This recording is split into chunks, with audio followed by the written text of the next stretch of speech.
watching closely. What's the secret, Max?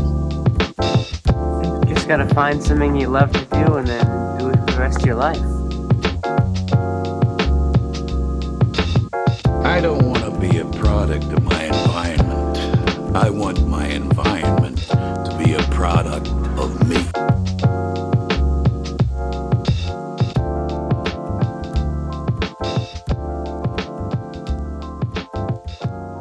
Hello, and welcome to The Establishing Shot, a podcast where we do deep dives into directors and their filmographies.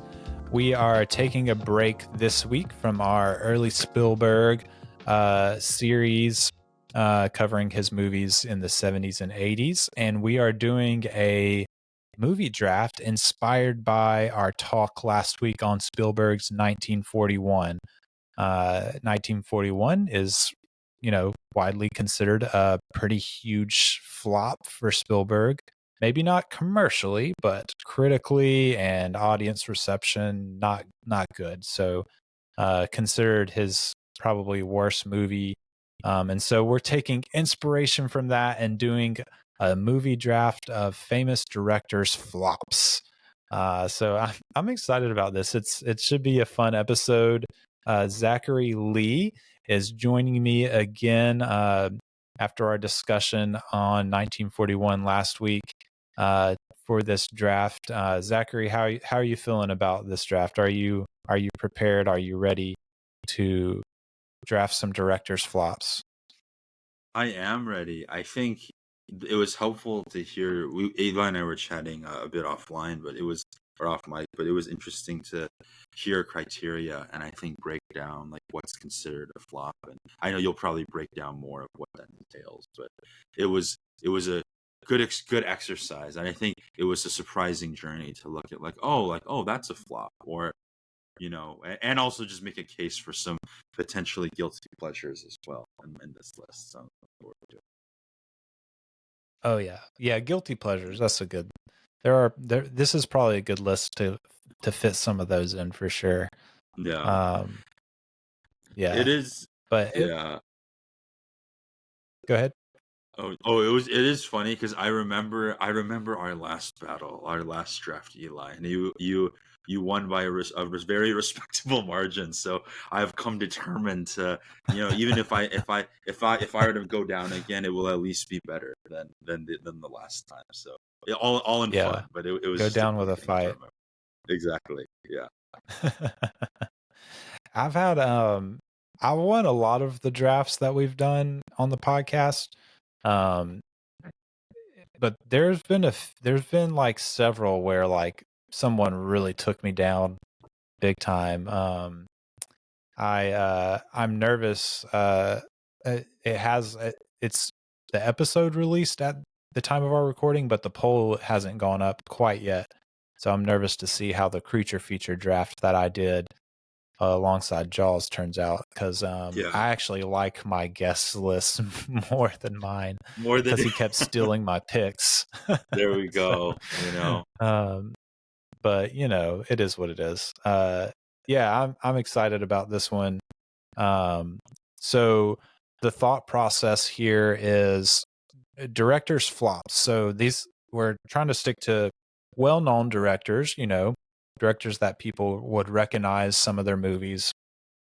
And I gave some parameters to Zachary, like that they're kind of fluid. So I said it needs to be like a Metacritic score around 60 or below. That kind of gives it like a yellow on Metacritic, metascore, whatever you call it. That's the score, that critic score that shows on IMDb.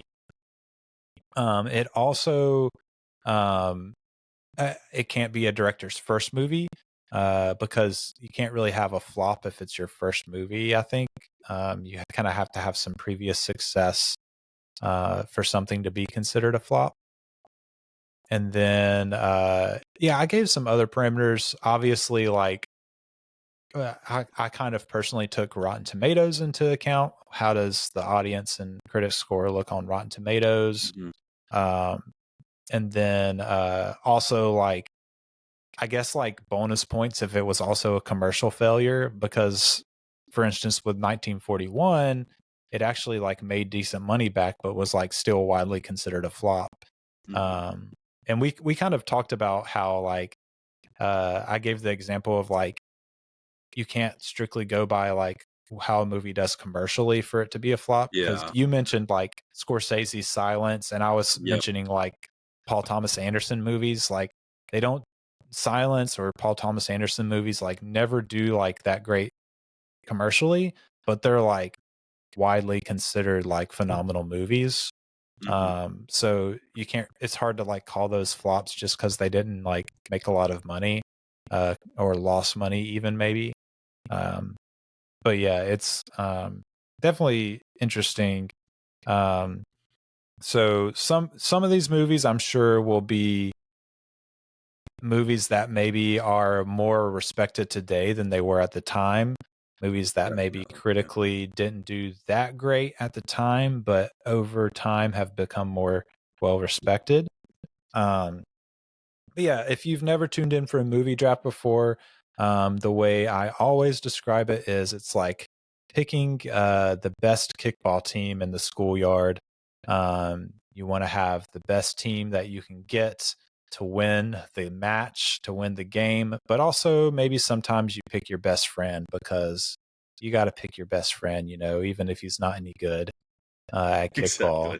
And so, the friendship is more important than winning That's right. sometimes. So sometimes that happens. You end up with a list of movies that you love, but maybe are going to lose you the game. um, but me and Zachary, we're fighting to win this week. So, um, Yeah. uh, Well, I tried for choosing friends last time, and well, we see how well that one did. So for the horror movie draft, so I'll still oh yeah, stand by yeah. my picks, but You know, it was a rough showing. But hey, shout out you to the had one person you who had a good voted. list. You had a good Yeah, list.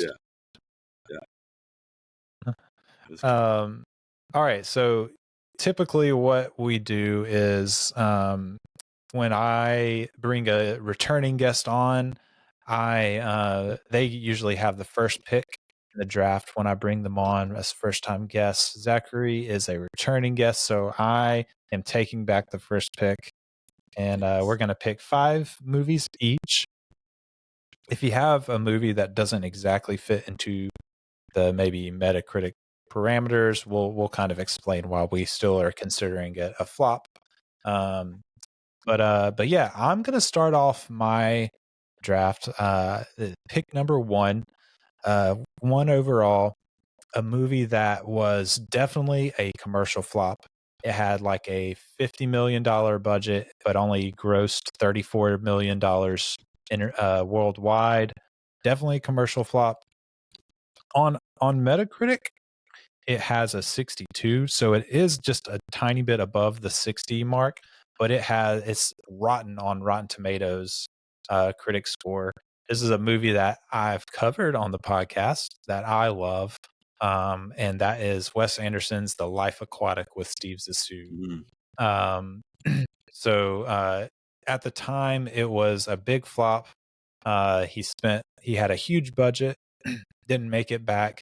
It wasn't well received at the time. I think this probably metascore is probably people reviewing it like in hindsight, I think, because it didn't have like great reception at the time it came out. It is like largely considered now a really great movie by a lot Mhm. of people. It kind of got reappraised in a way that 1941 didn't get reappraised, Right. because 1941 actually is a pretty bad movie. But yeah, this is a movie that like was a flop at the time and has really like picked up a lot of appreciation since then. And Yeah. I'm a part of that post flop appreciation wave, I guess. What about you? Do That's you right. do you like this movie? Have you seen it?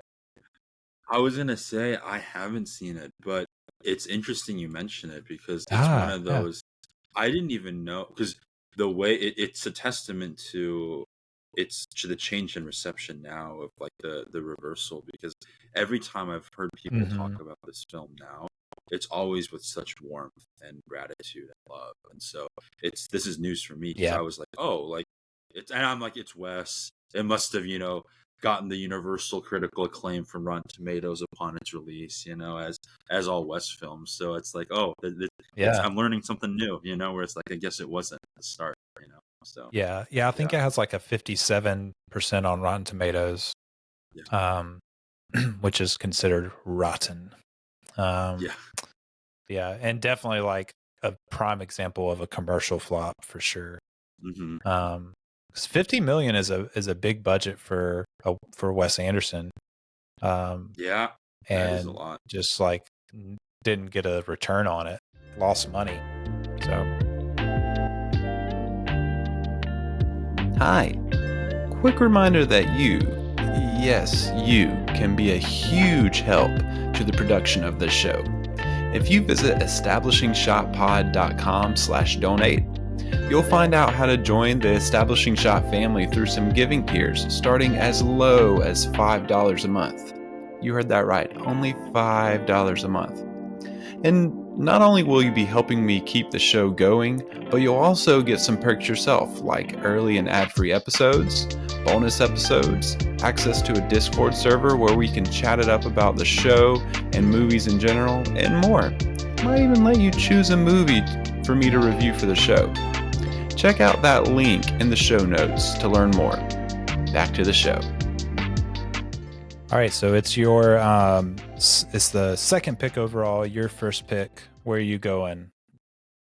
Yeah, Eli, you came out swinging with the Wes Anderson, so I'm like, I might do some slight adjustment here, but I'll go with one that was interesting because it was on that same list where I was like, oh, I'm surprised to see the reception warm up a bit now, but it is John Carpenter's 1982 film, The Thing. So that got Mm, let me check the score here. I wrote it down. It had a 57 on Metacritic, which is really crazy to think about. And when I think about it just being such an iconic horror, like sci-fi horror film, I actually saw it for the first time last year. And even though I had a lot of it spoiled for me, I think there was just so much that was still so striking and new and that I really enjoyed. And so, yeah, I wow. it's interesting to think about it as, like, I think when it first came out, people liked the special effects, but I think it was trying to getting unfairly compared to like movies like E.T., that is like featured a Yeah. different take on aliens, and everything like that. And so, but yeah, it's one of those where like it's weird to think like when it came out it just wasn't well received, but yeah, it's one that I deeply love and was formative. But yeah. Yeah. I didn't. That was totally off my radar. Yeah. But yeah, I love The Thing. I actually took it in the creature feature draft Oh, as okay. one of my picks. Yeah, I just didn't even like wasn't on my. That's the thing about this. Like, I'm sure there's like several that I'll pick that you didn't realize was like a flop, and probably vice like this is a surprise for me. I'm like, oh wow, Yeah. yeah, I guess that was like considered a flop, but like kind of another. I guess another example of like a reappraisal later on that people like love because a lot of people love The Thing now, me and you included apparently. But Yeah. yeah, that's a great pick. Yeah. um a strong pick alongside The Life Aquatic, The so Life Aquatic. Yeah. yeah. um yeah, okay, that's great. I'm gonna go into my second pick now. um uh it's tough, so I think what I'll do is I'm going to pick. So I have two movies by this director. I like one of them more. They're both, I think, probably flops. I'm gonna pick the one that's maybe more well known, even though I personally like the other one more. Just maybe get some more. I don't know. Maybe this is to my disadvantage because a lot of people really don't like this movie. So, but it is the more seen of the two. I'm gonna go with Darren Aronofsky's Noah, which Yes. I still like stand by that being a pretty good movie. It has its flaws, but I think like thematically it's doing really interesting things. I think like the it has some like really incredible visual sequences that I think are like really incredible. Like there's this kind of like creation evolution maybe sequence that it goes through that's in like this almost stop motion style that's just like really beautiful. And yeah, I stand by this. I actually was on past guest Dave Lester's show Does the Bible Say That for an episode where we talked about Noah's this or Darren Aronofsky's Noah. Kind of we both enjoyed the film and talked about it in relation to the Bible story of the flood. So that was fun to talk about that with Dave. But yeah, I stand by this movie. I also had well, let me ask you, did you have any Aronofsky on your list?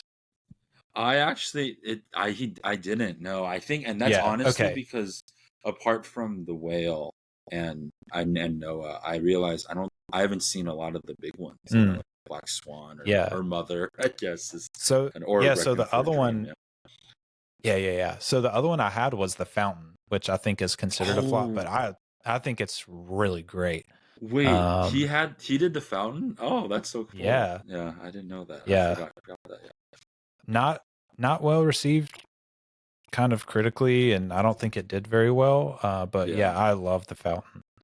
But yeah, I'm gonna go with Noah. Whoa. And maybe that'll help me, or maybe it'll like kill my draft because there are a lot of people that really don't like Noah. Yeah. So we'll see. We'll see how it We'll goes. see. Honestly, good choice though. Good pick. I mean, for like personally speaking, I found a lot to enjoy about it. I think it was just one of those like I think it's just interesting. I don't know. I don't think these were the same year, but I just remember when it was like Noah came out, Ridley Scott was doing Exodus, Gods and Kings, and I was like, yo, like it's so cool. All these like directors are. I don't think these are biblically accurate by any means, but Sure. it's just kind of fun to like take their spin on it and apply their lenses. Yeah. So, you know, when you throw in rock giants and they're just fight, I'm like, I'm set, you know, and then you get the rest of the movie. So I respect this pick truly. That's a good one. But that's funny because speaking of potentially, well, was there more you wanted to say on that, by the way? No, yeah, your pick is up. Go for it. I was gonna say, speaking of potentially sinking the draft, this could be it. But this is one of those like you got to pick one of your best friends on it, and that's so much you believe it. But we're gonna go with. I want to double check and make sure. I think I have the date right, but I just want to make sure. Yep, we're gonna go with the Wachowski siblings, 2015 Jupiter Ascending. So, okay. Yeah, this one, man, we're slotting that in. It has a 40 on. I think it's the lowest on my Metacritic on numbers. That might not be true. Okay. But from looking on it, I'm like, it's definitely like lower echelon. But yeah.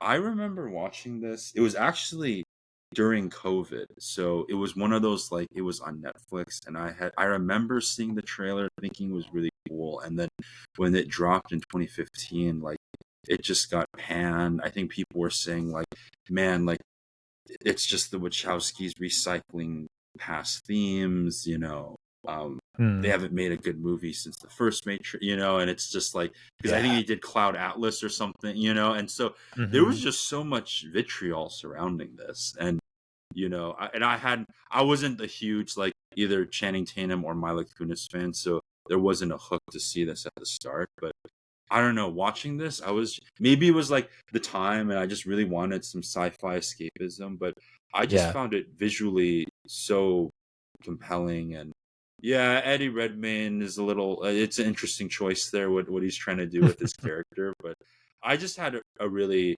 fun time with it, and I think there's still Yeah. lots of interesting things about legacy and destiny. And I think this was one where I'm like, I can't believe it just got so eviscerated as hard as it did when Yeah. it came out in 2015. But yeah, Yeah. whether it sinks or not, I'm a Jupiter Ascending stan, so that's my number 2 Yeah. right now. Yeah, we're really like paralleling each other here, because like Yeah, people hated that movie, people hated Noah, no, people love The Thing, people love Life love Aquatic. the Aquatic, yeah, So yeah, I love the back and forth. yeah, I remember I saw Jupiter Ascending in theaters, but in 2015, but I have I wasn't able to assess it leading up to this. yeah. So I don't really remember a lot about it. So I'll have to revisit it though. Now that you bring it up, and because I don't remember like hating it at the time. I don't remember if I loved it or anything, but Mhm. but yeah, I'll have to revisit that one for sure. Yeah. But yeah, so I actually have like several that I really want to draft. We're only drafting 5 each, so I'm not going to be. I'll have to get some honorable mentions in. Exactly. Yeah. But I think for the sake of fun content, I will take your Wachowski's Jupiter Ascending and raise you one Wachowski's Speed Racer. That's right. There we go. Speed Racer is so fun. It's Yeah. I actually caught up with it in the past week. I was like, Oh, okay, yeah. we're doing this. I've always wanted to see the Wachowski Speed Racer. This is a good excuse to sit down and finally watch this movie. And I've got to say, it was a whole lot of fun. It's visually like, so here's the thing about the Wachowski Speed Racer. Mhm. I remember growing up like watching episodes of Speed Racer on Cartoon Network. Yeah. Like, and so there's a little bit of like nostalgia there. But also like to take that anime style and the anime like drama, I guess like the drama that you find in anime, and that mixed with like the visuals that you find in anime, and to make a live action version of that actually kind of works as anime is like really impressive, honestly. Yeah. It has that like over dramatic and sentimental tone to it that is Yeah. very much in the realm of like how animes work. And then visually, like a lot of the stunts and stuff they're doing is just like, there's like a fight sequence where it keeps like slowing down, and there's like these like, I don't know, it almost looks like stars like exploding around people, and the way that they do the racing is like, I don't know, it's just such a fun, energetic movie that like captures the anime and like I don't think any movie's ever captured anime in live action form quite to the degree of this movie. To that degree. That's yeah. Yeah. So I'll have you seen Speed Racer? It's I have. It's similar to your experience when you watch Jupiter Ascending. Like I just don't remember. I wish I could remember certain scenes a lot more. I think I remember thinking, is it Racer X or who's like the? Mm-hmm. Yeah, Racer X is not the bad guy. There's like he's kind of like a mysterious, kind of like anti-hero-ish kind of guy. Yeah. But then I remember you have being yeah. Yeah, no, I just remember being like, yeah, I want to be that guy for Halloween. He seems pretty cool. Yeah. So I just so it's like things like that. But I didn't I don't think I clocked on the first watch the anime influences. So now I'll have to watch it again with Yeah. that in mind. Yeah. I mean, it started off as a manga, and then it became an anime series that became really popular in the US in the Mhm. 90s. And so like I kind of grew up in the time where it was like getting popular in the US. And I remember watching episodes of it on Cartoon Network growing up. Mhm. And so I was just like, that's why I've always wanted to watch the movie, because I have that like those memories of seeing it on TV back in the day. But yeah, it even kind of has like the anti-capitalism Wachowski theme kind of running That's through right. it. Like the Yeah. big bad is actually like the the big CEO guy. Oh, It's that's kind of right. like the Yeah. main bad guy. So yeah, so that's fun too. That's right. Okay. Okay, I'll definitely have to rewatch this then. That's great. Okay. Yeah.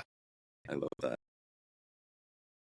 Another So stack I didn't cast. plan on picking that number 3, but when you went Jupiter Ascending, I was like, oh, this is gonna make great content if I just pick Speed Racer after. No, listen, it's like we love it being, and that's what I love. It's like it's an evidence for like, Wachowski's like you got your fans here over on the establishing shot. Mm-hmm. We have people who like things, but yeah, that's great. Okay, Speed Racer, that's a solid one.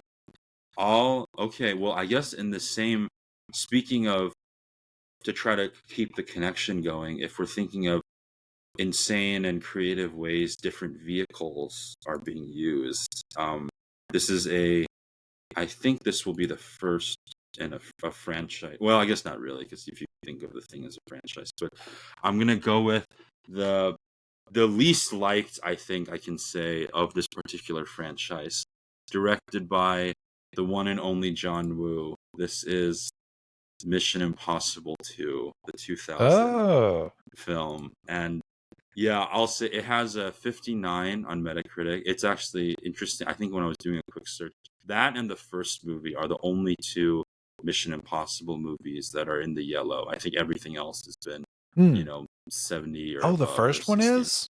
Yeah, that's surprising to me Wow. too. Yeah, so if you like that one, I'll alley that one up to you, Eli, if you want you want to adjust your picks later. But man, like I think, so I saw this Mission Impossible 2 last year because he had a movie, John Woo, a movie called Silent Night, another like Christmas Mm-hmm. Yeah. action movie with Joel Kinnaman.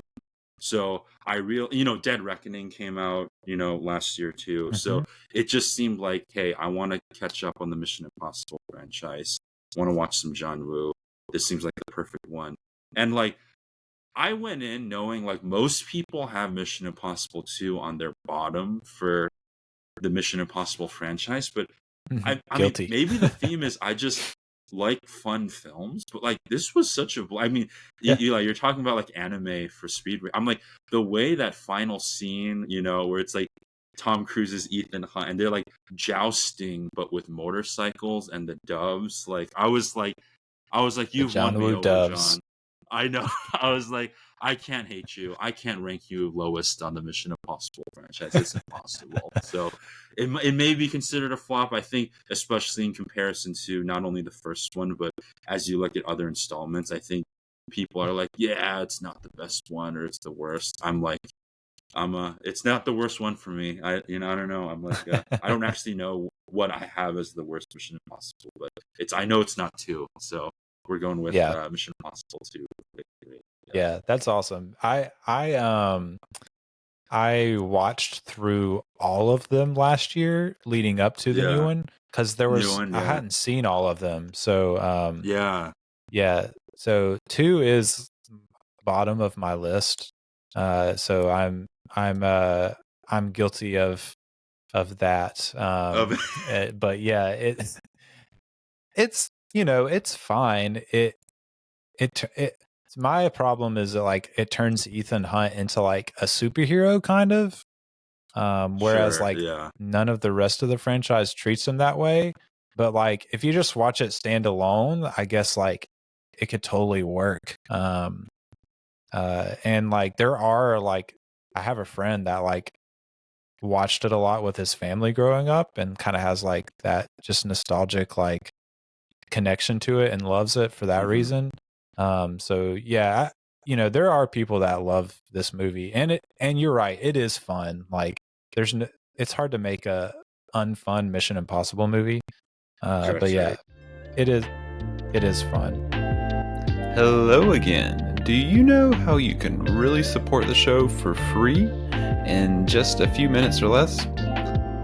That's right. Just leave a rating and review on Spotify and Apple, or wherever you listen that might allow for ratings and reviews. These really help the visibility of the podcast.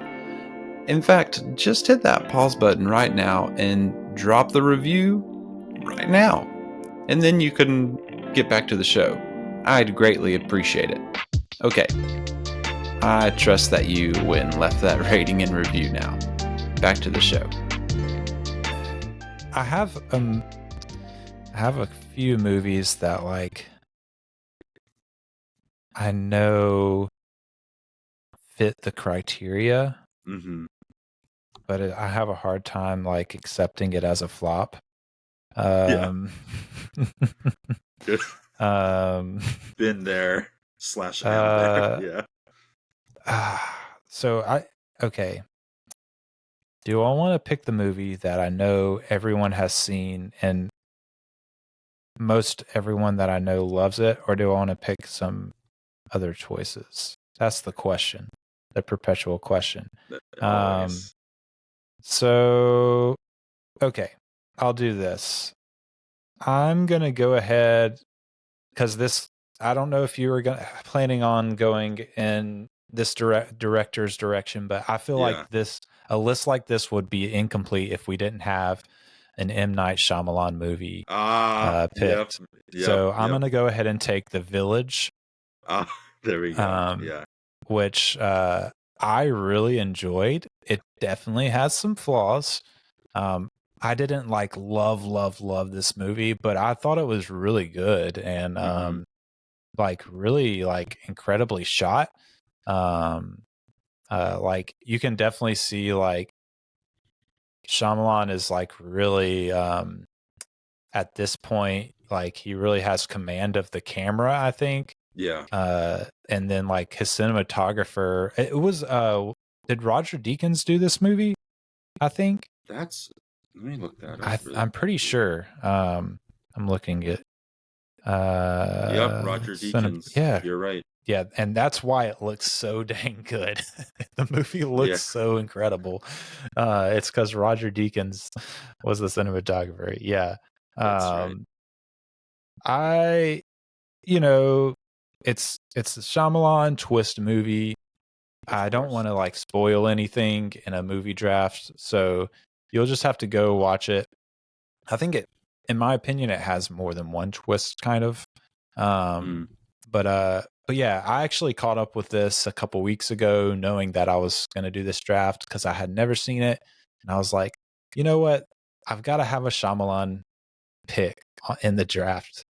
A director flop draft would be incomplete without Shyamalan. Shyamalan draft. So I knew I was not going to pick his Avatar: The Last Airbender because I hated that. But but yeah, The Village I really enjoyed. So yeah, I'm picking The Village and I'm sticking with it. That's honestly respect. That's another one I haven't seen, but have like it's on the watch list, and it's interesting to your point because I think it's tossed between the M. Night movies I have seen that I like are like green or in the positives for the Metacritic, so I can really pick it. And the ones that are seen and are bad, I think deserve to be in the bad range, and like Last Airbender or After Earth.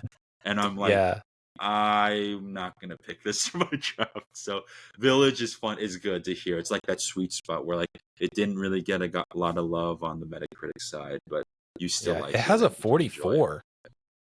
44 is really low. Yeah. Now commercially, for Roger Deakins, it was too. Yeah. Yeah.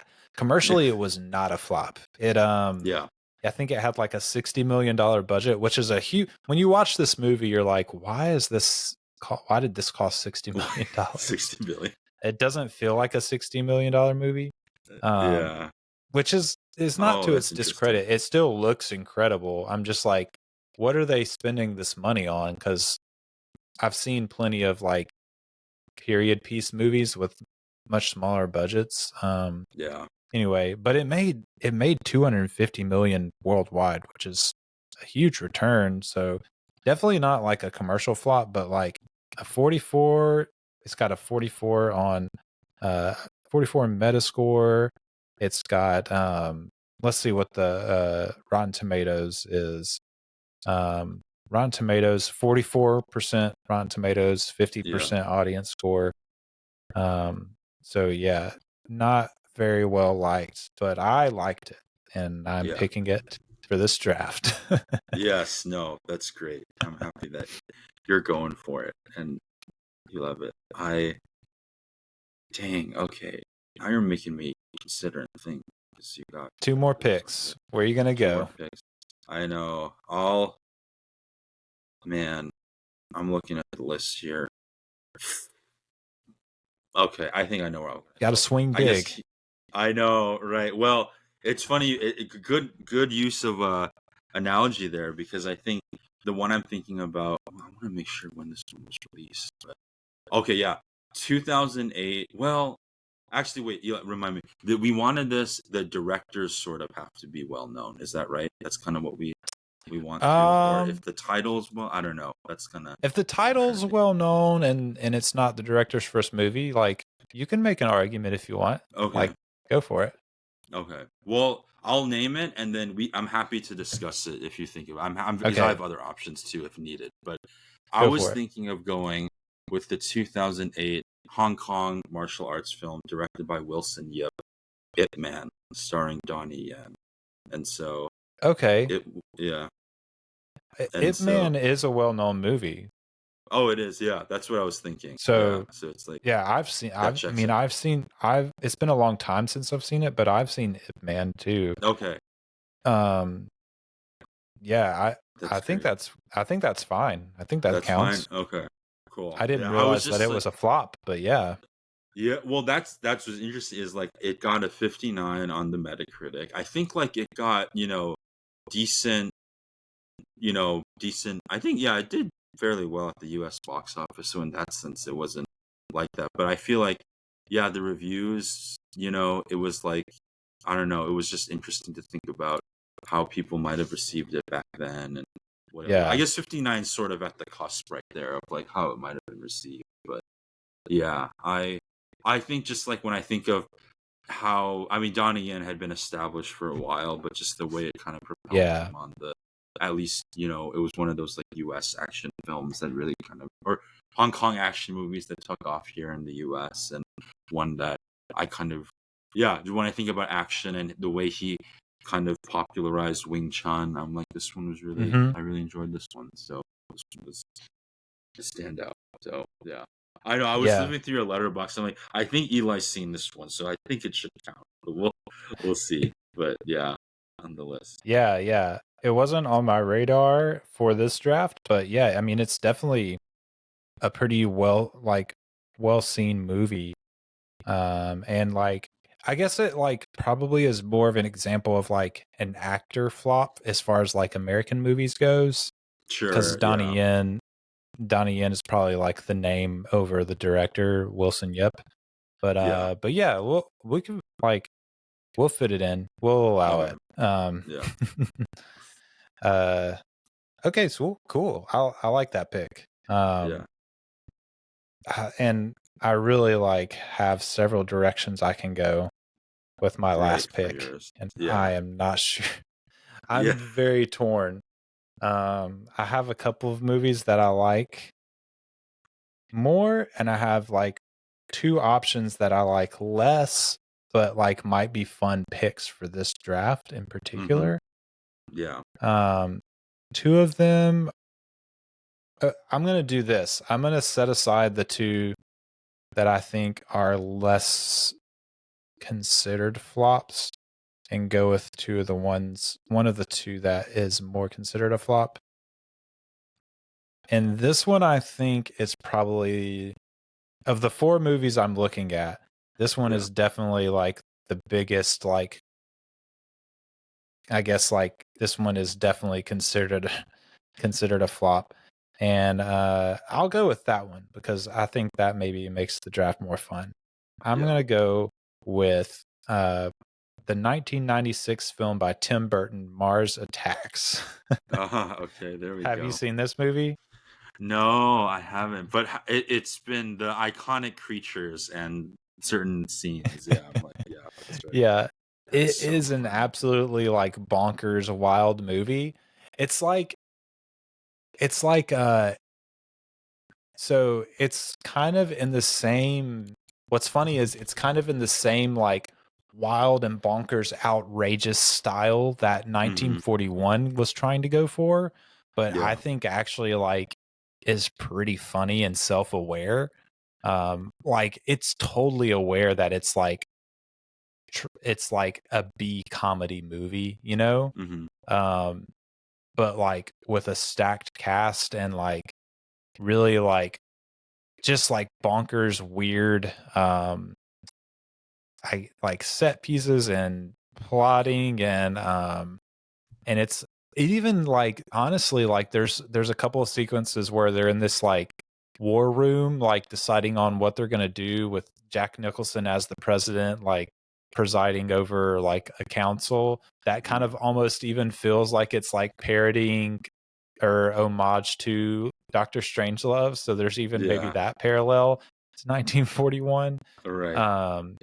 But yeah, I really had a good time with this movie. I think I gave it like a 3.5 stars, which, you know, I don't think it's a phenomenal movie, but like 3.5 stars for me is like a like that means I like the movie a decent amount. So yeah, I'm gonna go with Tim Burton's Mars Attacks, and I'll get to mention my other ones in honorable mentions. Yeah. That one's great. That's another big blind spot for me. So I'm just like, oh man, I want to make sure I get to see it. It's really fun. It's really stupid, but it's really fun. Yeah, I think just even seeing the cast, I was like, okay, I see you, Jack Nicholson, like you're saying, like I see you with all these people. So, yeah. Hello there, listener.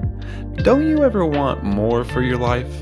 Don't you ever dream of surpassing the status of just podcast listener? Well, I've got good news.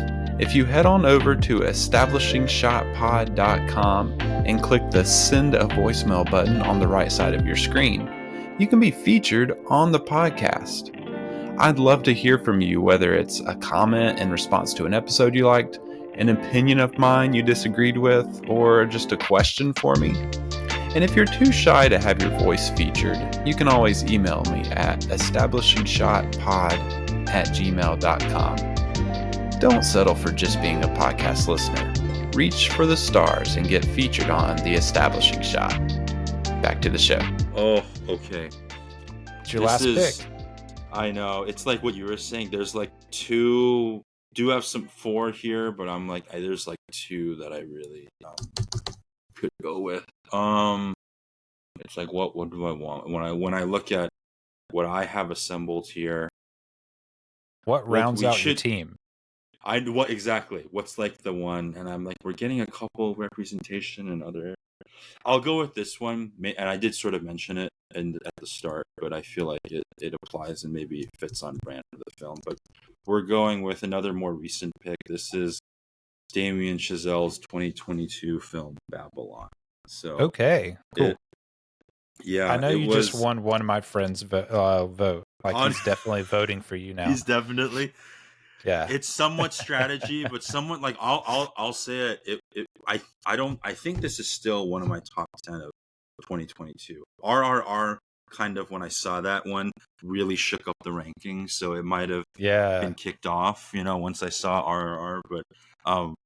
But Babylon, man, like it's funny because polarizing is like the defining word. I feel like when I see this movie, it's like not only, I mean, commercially, it didn't do well at all. So like that Hmm. part's settled.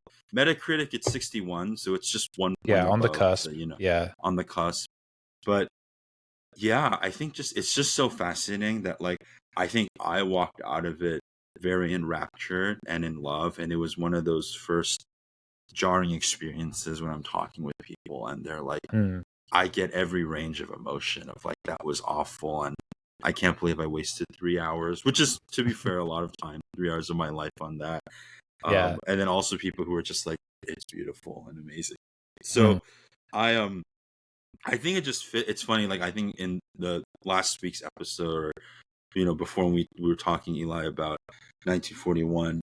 I think I had made a joke of like, oh, this is Spielberg's like Babylon, mainly Yeah. like the reference of like the spectacle and how busy it is. But I Uh-huh. just feel like in similar ways, I feel like Chazelle is kind of looking and talking a lot about exploitation of Hollywood and Yeah. making in a more serious way. Like I know Right. Spielberg's film was sort of touching on that, but I think here's like you can make your dreams come true, but like at what cost? And I just thought it was Yeah. a very compelling character study, and also Mm. very bombastic, crass, Yeah.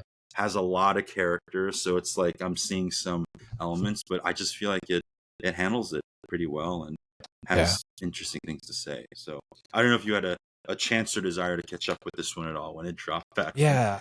in I haven't 2022. seen it Yeah. yet. Yeah.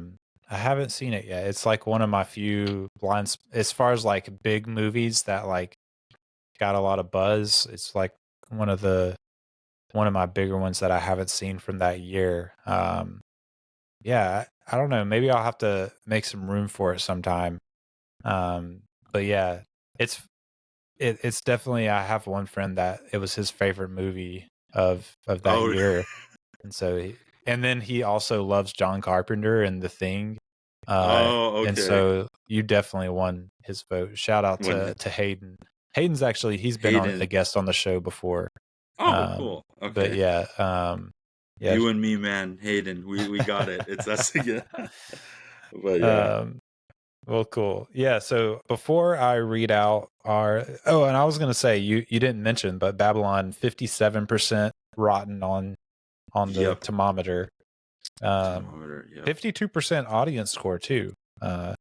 Audience score, Yeah. rotten audience score is kind of hard to get on Rotten Tomatoes. Audiences are pretty gracious.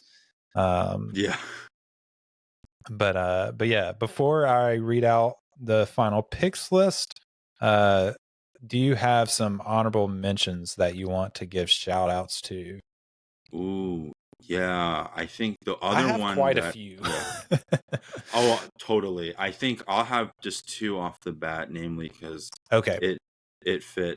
But you go. I'm really curious to hear the list, mainly just selfishly because I want to hear about all the ones that I missed, or like I have more Okay. films I can watch. But yeah. Yeah. So probably the top of my list I already mentioned The Fountain.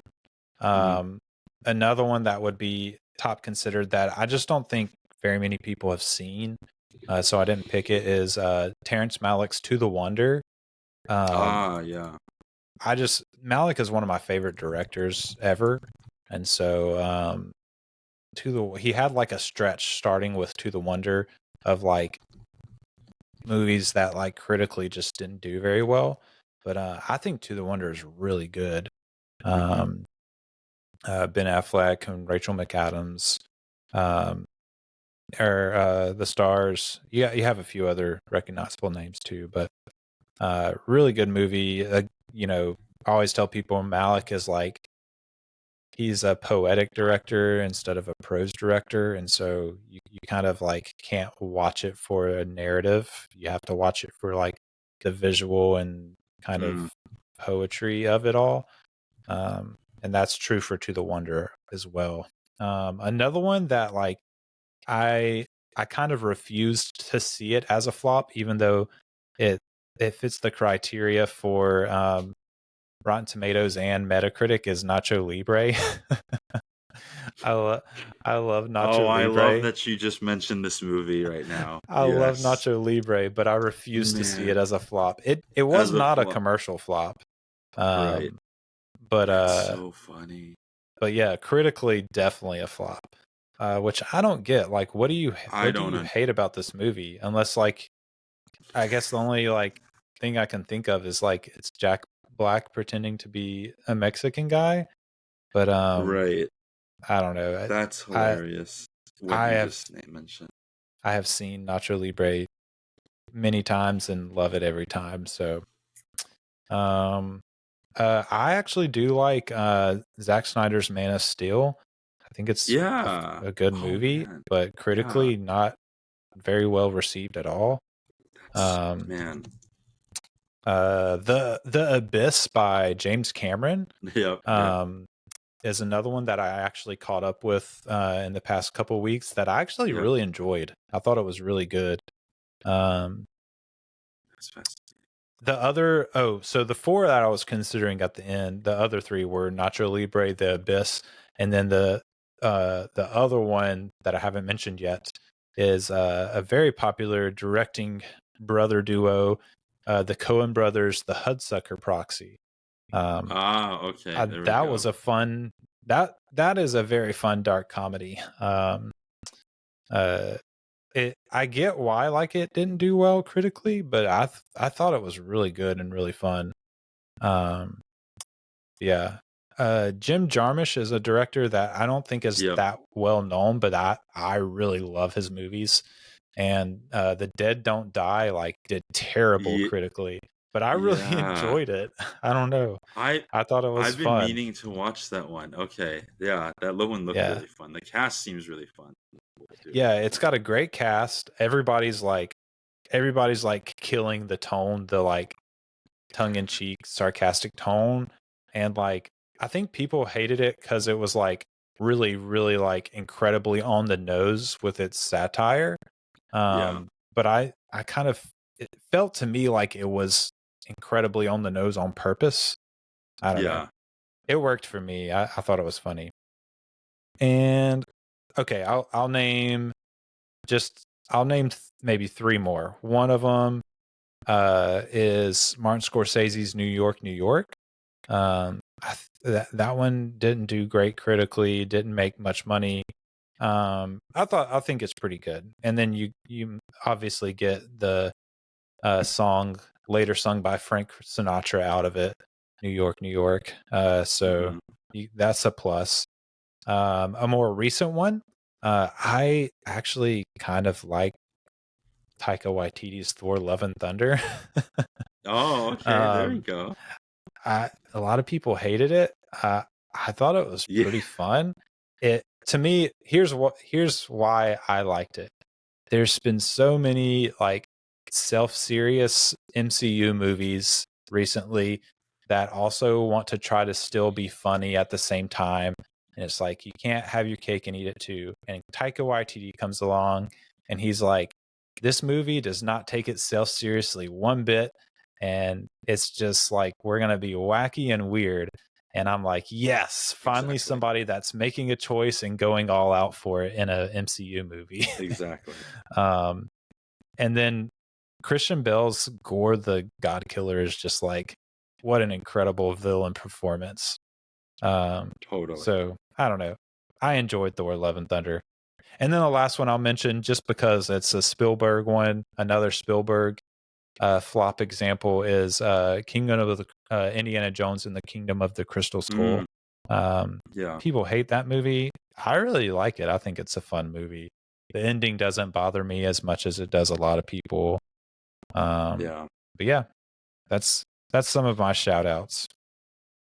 Yeah. No, I'm happy. No, those are all great. The lot I haven't seen, and a couple that I'm totally in agreement with. I think Crystal Skull is especially one, and Yeah. a couple others. So yeah. Yeah. So you had a couple that you wanted to shout out? Yeah, I think for me, what is it? I think one was, I guess to tie it back to Spielberg, I think he still produced this one. I can't defend everything in this, but I can't deny once again, common theme of fun I had. It was the esteemed, I think it was 2011 Transformers Dark of the Moon. So, ooh, yeah. Installment. There's kind of resurgence of people that enjoy that movie, I think. Yeah, I mean, of at least the Michael Bay directed ones, it's the best. I mean, there's some things that I can't forgive, like the way he chooses to open up the film after the opening sequence with just like the super extended, long male gazy take of Mm. woman's backside. So there's just some things I'm like that if I can just like cut that part out. But it's like the other in terms of like the spectacle, the lore, like it's just like I just remember and like it features Chicago and being a Chicagoan, just like the way that Mm. movie's featured in there is like really speaks to me. And so I really love that. And then so I think that out of 42. So only 2 points better than Jupiter Ascending to give you guys context about how much people disliked the Transformers franchise. But secondly, we talk about Spielberg. You were mentioning, I was a fan of The Lost World, Jurassic Park too. Okay, Like yeah. It's been too long yeah, since I've seen that for yeah, me to have like a real it opinion. for sure. No, it's like I think what was it? I I just really enjoy. I think like that scene of taking the dinosaurs and placing them in the middle of is it Los Angeles or like somewhere in California? I don't know. I'm just like Yeah. that was fun. It was fresh, you know. It's like not just keeping them on the island. And I remember that being the first movie that really scared me. Like I think the first Jurassic Park was frightening, but the second one, like there's that scene where like the velociraptors are in the grasses and they just start picking off the people, Yeah. and the T-Rex, like it rips that one guy, two of them rip this guy in half. It's just it gets very gruesome, and I think just I Hmm. don't know. I was like, it was just darker, and there was more dinosaurs. So I was like, what's there to dislike and not and enjoy? But that got a 59. So it's again another on Metacritic. So it's another like Yeah. just missed the cut, and who's to say if there's been a better Jurassic Park movie since the first one? It's hard to make a case for that in some ways, but I Yeah. still like the second one for what it was. Yeah, those are good shout outs for sure. I did want to point out that between our two drafts, your lowest and my lowest, I think, on Metascore are both Wachowski movies. Because I just double checked, Speed Racer actually beat Jupiter Ascending. It has a 37 red on on No, Metascore. how could Yeah, it be that I low? don't That's know. I really loved insane. it. I thought it was Man, we great. gotta get some revisionist history going on here, Eli. You and me Yeah, on it social starts media. here. Yeah, exactly. It starts We've here all with the everyone we've director's always flops been draft. we've always uh, loved this. all right. Well, I'm going to read back our lists before we close things out. I ended up with The Life Aquatic with Steve Zissou. Mhm. Actually, Zissou. I've always mispronounced that. It's hard to break a habit, but in the movie they always say Zissou. So, yeah, The Life Aquatic with Steve Zissou. Noah by Darren Aronofsky. Speed Racer by the Wachowskis. The Village by M. Night Shyamalan, and Mars Attacks by Tim Burton. Yeah, we are, and then Zachary's picks. You have The Thing by John Carpenter, Jupiter Ascending by the Wachowskis, Mission Impossible 2 by John Woo, Ip Man by was it Wilson Yip? Is that right? That's right.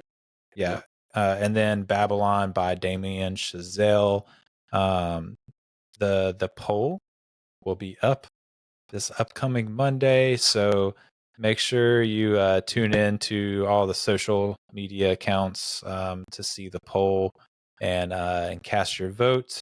This was a really fun one. This was one of the more fun ones to kind of prepare for, Yeah. and the end results I think is really fun too. Yeah.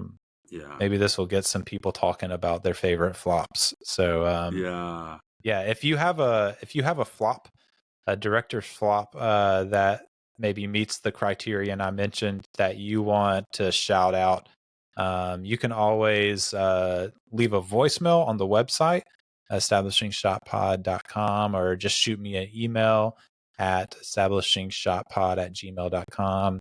I'm always happy to feature any feedback or comments on the show. So yeah, if you have a pick that didn't get a shout out on the episode, feel free to let me know. But yeah, that's all I have. We'll see who had the best team of flops. Yeah, See what the people exactly. think. We'll see. I'm excited to see it drop. Yeah.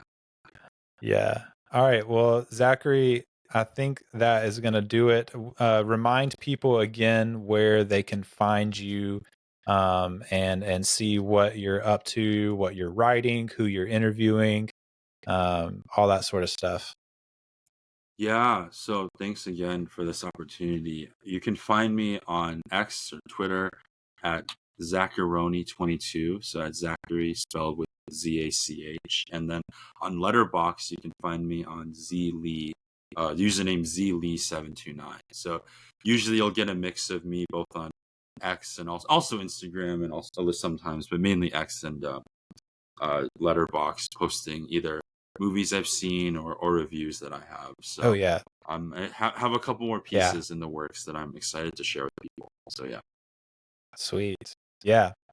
Yeah, I always like to see what Zachary says about a movie on Letterboxd. Check out his review. Yeah. But yeah, I'll make sure to link those in the episode notes, so that you can just go click on those. But that is all we have for this week. Next week, we will be moving into the 80s and talking about Steven Spielberg's Raiders of the Lost Ark. But until then, I've been Eli Price for Zachary Lee. You've been listening to The Establishing Shot.